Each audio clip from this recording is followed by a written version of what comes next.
I don't know what happened to the most dangerous man on campus.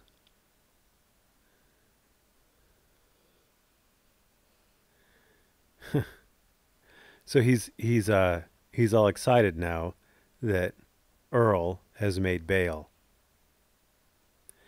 He's so excited that Earl's made bail that he makes a clickbait title. This is satire, just a bit of comic relief.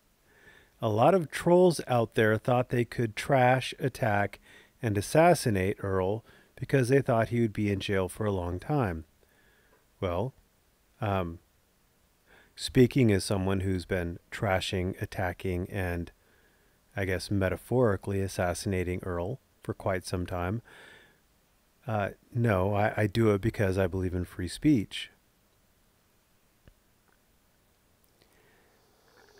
And I think what they're actually believing is that he's going to be in prison for a long, long time because he is a multiple felon who already has a history of sexual assault, felon with a firearm, motor vehicle theft. I mean, come on. Anyway, I think since obviously you can't go back to your heyday in college, I think you should stick to your little side channel here. You do a really really funny skit. Ginger people do have souls, all right?